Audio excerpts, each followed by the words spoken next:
All right, I think we're ready to go. Hopefully that was long enough for people to miss the ads and all that fun garbage. Let's turn off my timer. Okay, hopefully everything is good to go.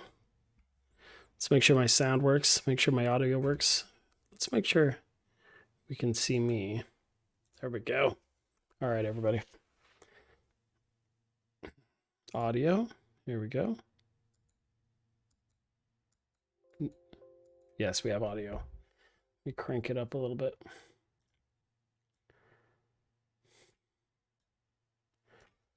Testing again. Perfect. That should do. Okay, can everyone hear me okay? Okay, here we go. So hopefully, I've not played this in a while. It's fresh download on Steam. It's the Infinity 1.0 Gold Edition. For those of my students who don't know, at the time, this was basically similar to Skylanders, where you had little Disney figurines, little characters that you set down on a little portal that you allowed you to switch out characters around. And so my first assignment on this project, I was one of 3 level designers working on the Incredibles playset, which is about started as an 8-hour experience, probably about a 6-hour gameplay experience as part of Disney Infinity, the first iteration of it, which had 4 different playsets, if I'm not mistaken. It had the Cars playset, the Pirates of the Caribbean playset, the Incredibles, and Monsters University is what it started with. This one has been ported to Steam, so it uses some keyboard controls and some joypad controls, interestingly enough.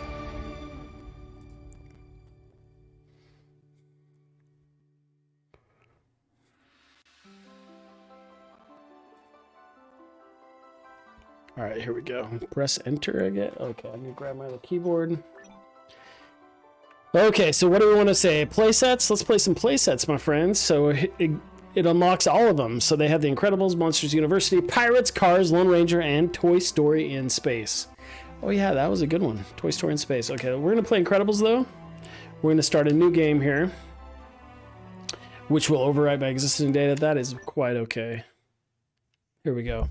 So we're going to play the first 15 minutes of the playset. I was talking to my students just a moment about it. So this is the intro to the game. So the way it worked is, oh, here we go. It's just starting. Supers Agency prepares to transport 3 notorious villains away to a maximum security prison. I think I speak for the entire city when I say, thank you, Incredibles, for saving us. No thanks. So I wish I could pause it right now, but I can't. You notice here's our little buddy Syndrome. Have any idea how hard it was to get Snoring Gloria, the Hoarder, and my old pal Baron Von Ruthless together in one place? In fact, I'm so happy to see you guys, I think I'll throw a party. This is just a taste of the chaos my friends and I are about to unleash on this city. Catch y'all later. So Syndrome's pretty OP, right? With that zero gravity weapon, like, he can defeat everybody. So you notice before we get started, Mr. Incredible is going to start inside a building here. There's going to be a little cutscene here of this Omnidroid introducing you to the enemies here, and he's going to fire some missiles and make the pathway a little bit more interesting because it was boring to walk across a straight path, so I had to bust it up a little bit. So when this went to the effects artist and the environment artist, I basically whiteboxed this just like we do in class, and I wanted to have kind of this little pathway arcing, and I had to have a direct path. So we talked about this multiplayer versus single player today in class, and really it's all about directing and orchestrating an experience. So before we get started here, I wanted to point out that at the beginning of the level, where the Incredibles were watching the capture of these little fictitious little block enemy characters that Syndrome came and busted out, what I wanted to do was start the entire level at the end. So I wanted the players to see where the game actually ends. So that's where we're trying to get to, is where Syndrome busted those out, and those Omnibots are over there attacking the innocent civilians. So I was setting the scene to know exactly where you wanted to go. And so so then I had Syndrome conveniently hurl you across the play space, running into a shed. And so when we were... Lord Mumble says, dude, blast from the past. Yes, I'm still trying to remember it all. So we had a rule on the Disney Infinity playset because of bandwidth, time, all the artists that had to work on it, that we never entered buildings. And so it was fun for me on this first 15 minutes to break those rules a little bit and say, hey, since this is a one-off piece, what if Mr. Incredible's actually thrown into this shed? And my goal with that, and you'll notice with this little circular pattern we have centered on the screen, is before we even move, I'm framing Mr. Incredibles on exactly where he needs to go. He needs to go into that danger. He needs to go where the Omnibot is and get all the way across. So I'm creating kind of a telescopic viewport. That was kind of my intention here. And before you can even move, we have some text from Edna Mode saying, I saw everything that happened and went on my way. Syndrome must not get away with this. So you're going to hit Y to get going. Super's agency has asked me to assist you. First things first, I am activating your compass. So she activated the compass. And I want to point this out. We didn't have this early in the game, but we decided we needed it later on with little kids so that they always need to go. People get lost really easily. So there's this green compass that actually always points to the next checkpoint in the mission system. So I have trigger volumes set up throughout this level, and as soon as you pass one, this compass net then points to the next one. It's actually pretty rudimentary. But if you travel around, you can see some other stuff.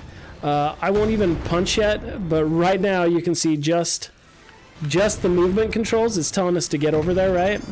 So this little area here where I blew this area up just so I could get the pathing I wanted to, I wanted you to go up this little slope. And just for visual interest, if you ever walk up these, as soon as you start entering some of the trigger volumes, little pieces of it slough off and fall into the water. These are little extra little bits of polish and juice. Don't really affect the gameplay, but they kind of keep you knowing that you're on the right track. So you see things falling in, and they create that visual interest so you know things are happening. So this little peak right here, you see other pieces like sloughing off and falling into the water. This little peak here is where, as much as possible, I try not to take the camera controls away from the player. So when you get to the top of this, you'll enter another trigger volume where that building in front of you will blow up. And you'll notice my little compass switches to that arrow inside there. Another thing I want to point out is those little missiles that are coming in from everywhere. So I actually made those. I wanted to give more of a feeling of danger in this space.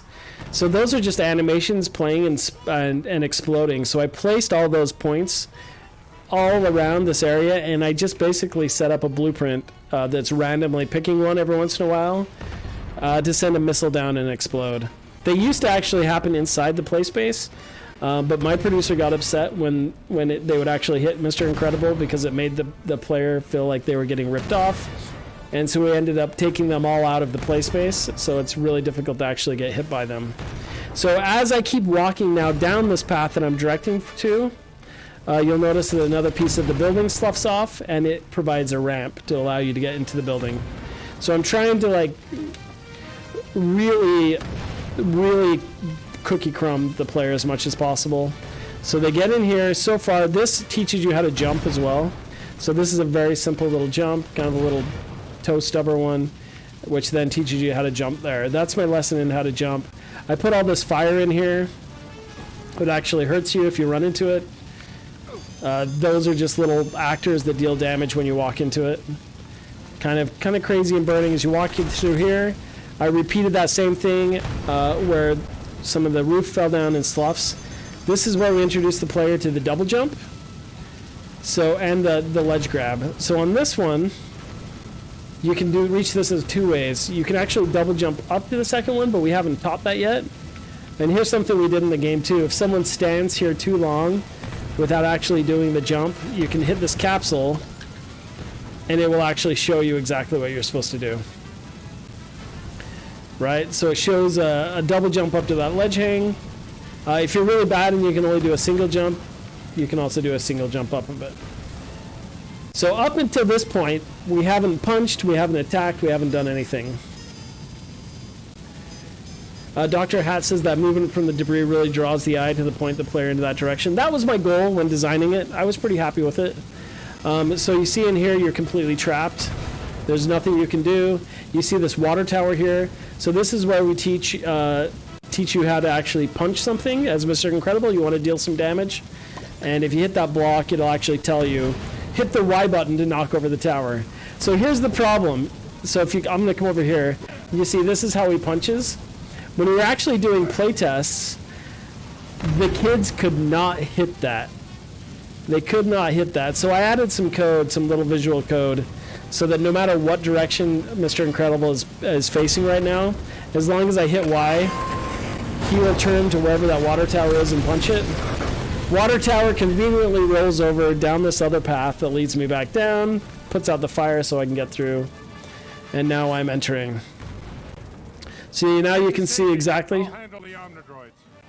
Now you can see the Omnidroids are just on the other side of that tanker, and my compass is leading me right there. I'd actually been playing a lot of, what's that game? Where I can't remember. Oh, I can't, my brain's not working. So when do we have superpowers? That Sony game, what is it?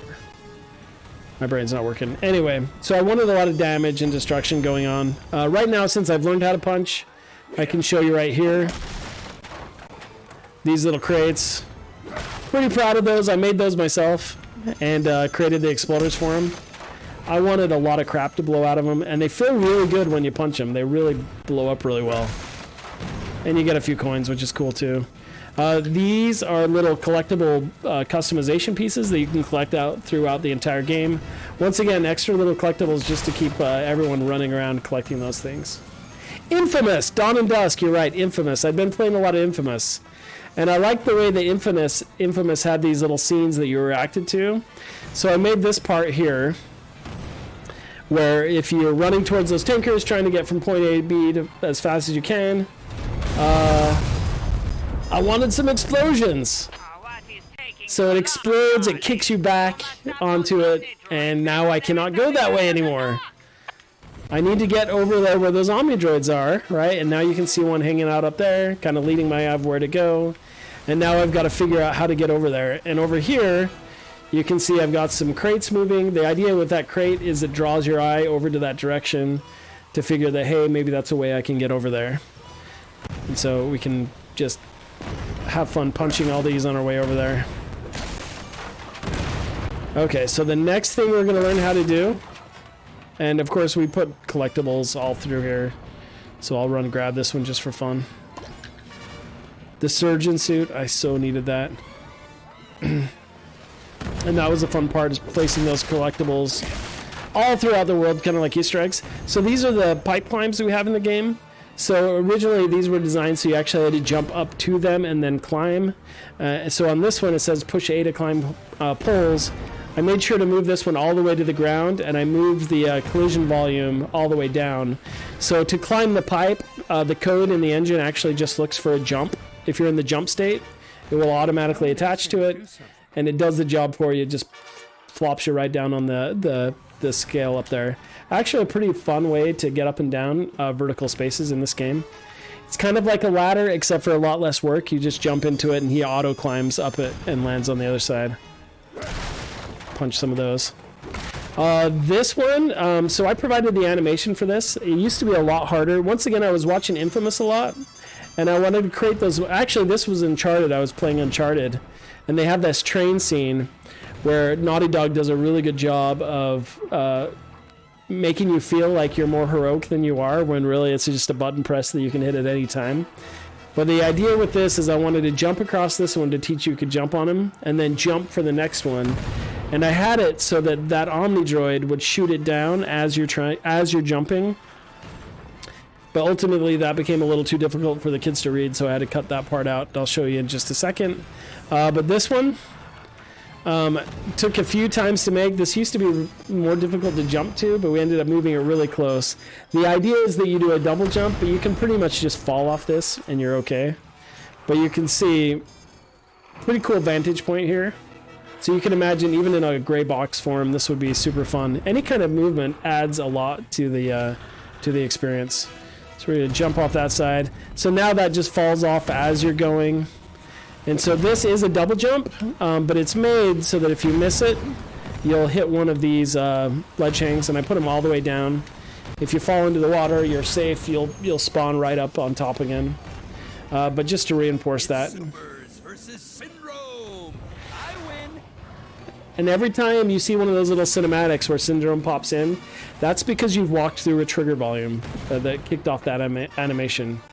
Very scripted when we're talking about single player games, very scripted. And of course now I'm in the action, and I've learned how to kind of get around as Mr. Incredible. Here's an example of one of those pad climbs that is up higher that I can actually jump up to. But I've learned everything I need to know. Now I can go down and fight these guys. I'm just going to kind of look from this vantage point here. And now it's time to battle. Let's do this. So I'm going to take out this missile guy first. What's cute is we've got these little cops shooting at him too. That kind of stops him a little bit. Pretty satisfying to beat these guys up. You can see this one, you can actually just pick him up too. Throw him into the water. So 3 or 4 destroyed. Where's the other one?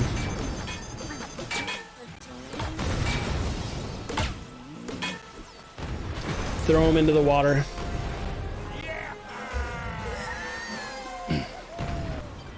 I am almost there, but Syndrome has destroyed all the bridges. Local law enforcement needs your help now, darling. Take your car. You'll find it right there at the kiosk. So I need to get the car. I'm going to go a little bit further. But essentially, that's the first 15 minutes of gameplay. It's actually pretty quick. It took about 9 months to make. It's something that in the studio we thought would be really quick. Like 3 months, but reviews and additions and getting the effects work in there actually took a long time to build. And you notice it's just this simple little dock area. Because it was kind of something that we had to have off of the play space because we didn't have room within the play space to really destroy things and break things up, which was a lot of fun. The art is great. Yeah, Whittle, it is. Okay, so we're gonna run into this. So I just unlocked Mr. Incredible sports car. So this is kind of fun. So in this area, because you were fighting those Omnidroids, I had to make it so that you couldn't escape back into the city. And we were trying to figure out what to put in there to gate it, to literally gate the player from going inside the city yet until they had completed this first 15 minutes. So I added a literal gate, and I just put a giant, huge padlock on it. I mean, really, Mr. Incredible should just be able to break that. But we were trying to figure out how to open that up. And so we actually had a design meeting. Many design meetings we had. We had design meetings all the time. And during our design meeting, we said, how are we going to open this gate? How do you want it to open up? And we could just have it disappear or do something like that. But I said, well, we have to deliver the car to Mr. Incredible. Why don't we have like a little cop drive it and bust through the gate or something? And to which they said, no, Gabe, you can't do that. Because little characters aren't allowed to drive cars. Only the players can drive the players' cars. The little people can drive their little cars, but they can't drive the Incredibles cars. That was the rule in the game. And so I said okay, and immediately went to my desk and roughed out a really quick hacky animation for that, and I'll show you that really quick. It was refined by animators later, but this just shows that like visuals are so much more powerful than just telling somebody an idea. So I had told them that that's what I wanted to do, and they immediately shot me down hard. And then I went to my desk and actually showed them what I wanted to do, which is essentially this. I'm going to buy my card. So I'll buy my car. And this is what I wanted him to do. And you'll see this little cop, he'll come busting through the gate and do this cute little flip.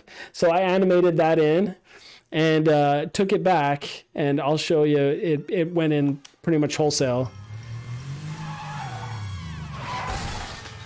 So I thought that was really fun. It may not seem like a huge thing, but it was this little juice choreography that I added to it. This little cinematic to help get Mr. Incredible his car. And you can see it worked pretty well. So now I can drive the car around town. And this is one of the hard things, is designing a level that you can drive and walk through. But really, because it was larger, this really helped you get through. So I created all these destructible pieces as well through here. So we'll hurry and complete this mission.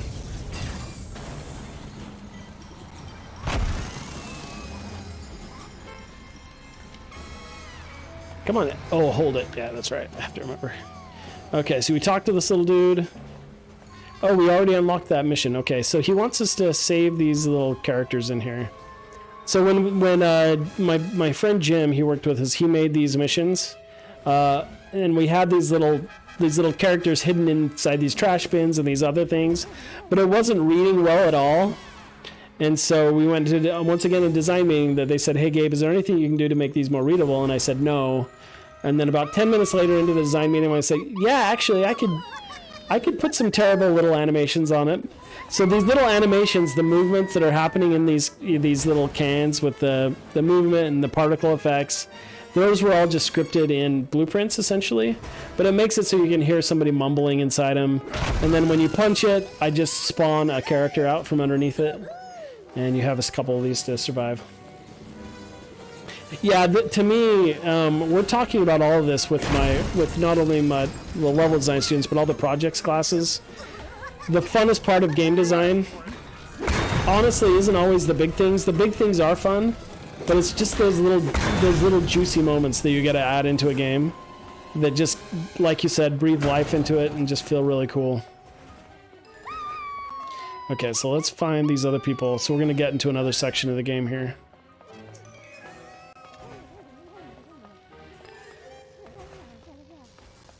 Really wish I had my car, but I don't. I could just drive through all these.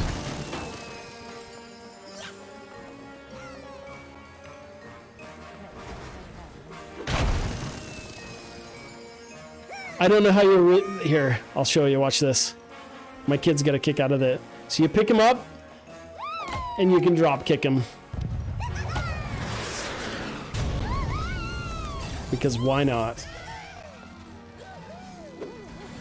So that's what's fun. Like, that's one of the big things in games is making sure that there's always some action happening. It gets kind of annoying after a while, but these Omnibots will just keep spawning in all the time. And that's just to keep the player always having action. The little people in the town, they don't mind. You can break everything. I made these ones too. There's a lot. This was a super fun game to work on. I got to do asset creation. I got to do mission building. I got to do the level design. Super fun. Worked with some talented other people. I can't lie though. My friend Corey did all the building and the destruction work on the building. So all these buildings, they also break. And he was in charge of making all that work, which was huge. All right, so here's my water tower again.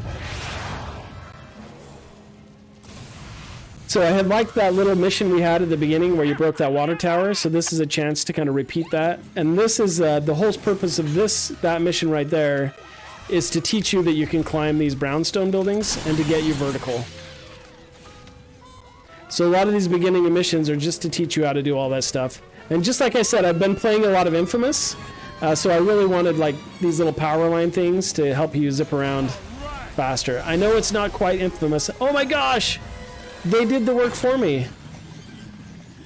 So those, one of those Omniboids crashed this. So these ones are in the city. They're created so that they will reset themselves. They won't fall off and roll like the other ones. But I put out that fire. Actually, one of these Omnibots just did there. I was too busy talking, so it did it for me.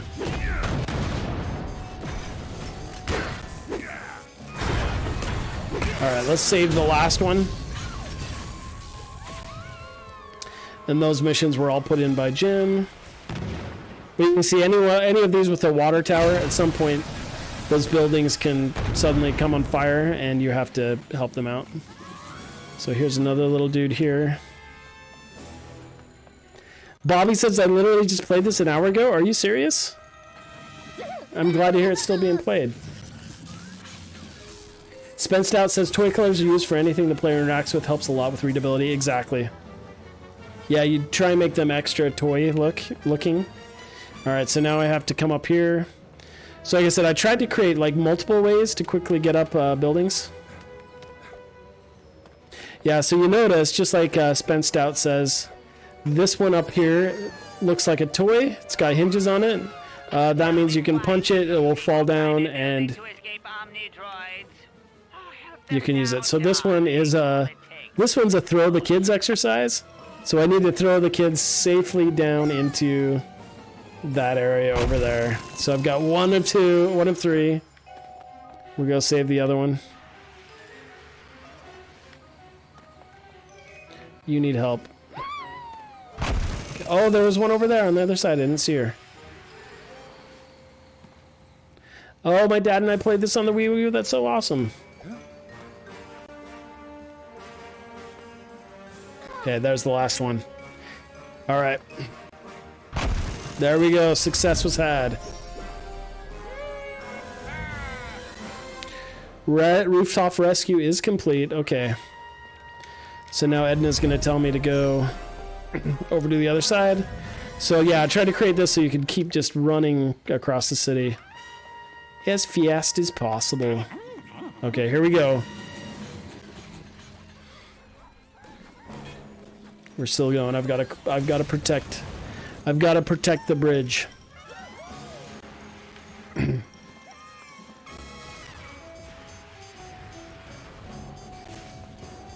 All right, let's just go down. We'll go down. Should I like to defeat that guy first because he's rude?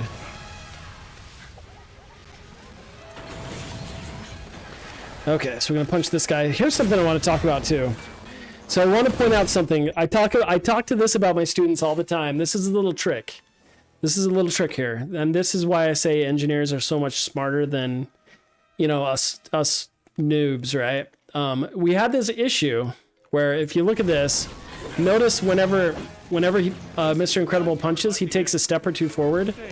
So if I'm punching a character, he takes several steps forward as he's punching it. And later on in the game, we noticed when we were fighting a character on the rooftop, he would take a few punches and then fall off of the rooftop. And to me, that really ruined the gameplay quite a bit because it kind of sucked to accidentally fall off the rooftop because you were doing something cool. So the leads and the producers and I went to the lead engineer and we said, hey, can you fix this? Can you make it so when we're punching, you don't fall off the roof? And to which they responded, absolutely not. We don't have time to work on that. We don't have enough cycles to cover any of that. That's like they told us it was like a C priority that the player can just live with. And I wasn't okay with that. Our producers weren't excited about that. So they came to me and said, hey, Gabe, is there anything you can do about it? And I said I would try. So what I did is I put collision walls around one of the buildings with a large collision volume, trigger volume over it that tried to detect if you were punching. And if you were punching, it put up a collision barrier around that roof. And technically it worked. It worked. I could punch, that collision would be there while I was punching, and I could not go off the building. So it kind of fixed it, kind of, I say. But the problem with that was a really expensive solution because it would have to be placed individually on every single building, on every single ledge in the game where you didn't want the player to fall off. It probably would be expensive not only for time to do it, but also because of collision interactions, collision and all that stuff. It would be actually expensive to add in there for processor stuff too. And so I made it and I did it. And my producer was like, perfect, awesome. So we took that and went to our engineer and said, hey, Gabe came up with a solution for this. And the engineer looked at it and said, that's the worst thing I've ever seen. Give us 10 minutes. 10 minutes later, they had the code to fix the issue. So I'm just saying, engineers are the smartest people in the world, but sometimes you have to show them how smart they are or give them a visual problem to fix. Yes, I angered them into fixing it. It was actually pretty awesome, though. But to me, it made a huge difference because right now, I can sit and punch, and I won't fall off the edge. And it looks so seamless and beautiful. So it's like I say, sometimes it's not just telling someone what to do, but coming up with a less effective version of something as best you can. Sometimes that stuff will actually go into the game, but sometimes it spurs somebody's imagination on how to actually fix a problem. So it's like the first step. Because I did the car thing, I actually did an animation of Edna Mode bringing you a helicopter car too. You see that little cop that went in there? Once you break a rule, it will be broken again later. And so I did a little animation of Edna popping out because I needed someone to bring Edna Mode and then the cop jumping in there. So we'll buy a helicopter later in the game. But where is Edna? She just dropped out. Well, there she is. Are you ready, darling? Good. The National Supers Agency needs you to reactivate our secret base.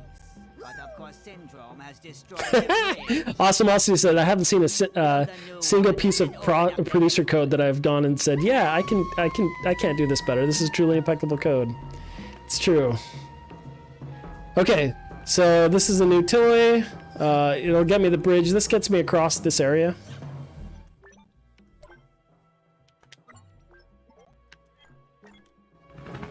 It's gonna fly down. Bada bing, bada boom. So I designed this thing. An artist named Dave McClellan made it really pretty. Like I say, anything that's a toy, we try to make it look very toy-like. So I added these buttons to it. Once again, they don't really do anything other than go up and down, and they block traffic. So the little traffic system in this game will actually get blocked up, and they'll sit and honk their horns. My kids love that part. Okay, these guys have flamethrower. Oh no, they don't. They're not the flamethrower ones yet. Okay. Oh, they are the flamethrowers. Okay, we're just gonna skedaddle up here. I just wanted to get to the opening of the superhero playset. I'm pretty proud of this one. I made it. I came up with a prototype of this as well. Dave McClellan, a really talented artist, made this mural. We made it together so that it would be a ledge hang puzzle. Was the idea.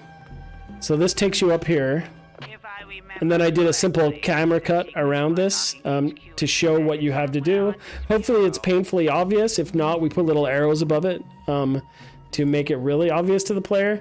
Even with that, even with these yellow decals, we would still do playtesting where a kid would stand here and sit and jump and say, this game's stupid, he doesn't ledge hang. But you have to actually just move over a little bit. Yeah, so we made this where he can run along these, which causes us to have to create a new spline system for the ledge hangs, which actually was a lot better. This was actually a pain in the butt to code correctly, so that he actually hung on to it, and then we were able to allow him to let go of the ledge hang and actually stay on it. I don't know why it was so difficult, but it was. But so I did these animations too. Those were all me with the animations of the pieces of this coming up. It's supposed to be based off of like the Statue of Liberty. So do the second one here. And once again, Dave McClellan made the statue, and then I animated it coming out. All those little sounds, I would stub in blockout sounds, and then our sound designer would come in and make it sound better. And these kind of take you up here. This was once the site of a state-of-the-art headquarters for all the local supers. I think with a little work and my inspired designs, we can make it presentable again, no? Yeah, so to tell you about this is the Superhero headquarters, and this is where I'll end this. But because we had to have viz regions for this game, because if you see everything inside the game at the same time, it has severe performance issues. So we had to create this Superhero headquarters, but once it was active, you're supposed to, in order to have high performance with what's inside it, it had to occlude the city, meaning that we couldn't visibly see the city anymore. So I spent a lot of time working on this and prototyping this out, but I was looking at like those old G.I. Joe toys that kind of had the command centers that opened up, and I wanted to do something simple like that. So this is one where I prototyped just using like cylinders that were cut down like coins, and did a simple animation of them folding out is how I got approval for this, and I think it worked out pretty well. So I prototyped a really block mesh version of this opening up, doing an animation, and then our effects artist came in and just polished it up and did it, and so it opened up into this.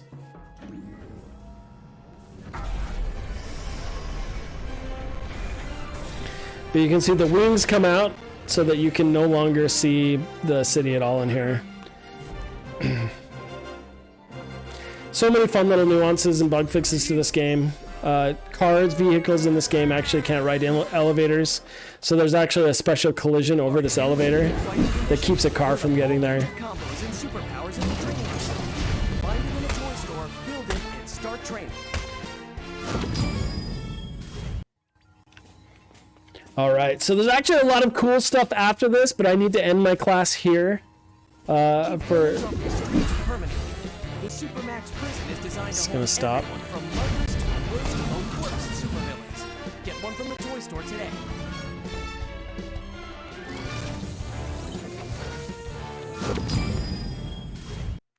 a lot of real fun design stuff. So I'd love to do like a second part of this sometime and go through the rest of the game in this playset. But I'm going to end it here for my class. Hope you enjoyed hearing about that. Hopefully it helps you with your next project. For anyone listening, my level design students are working on their final project, which is some of those are side scrollers, some of them are 3D experiences, and hopefully talking through some of how I went through this is hopefully helpful.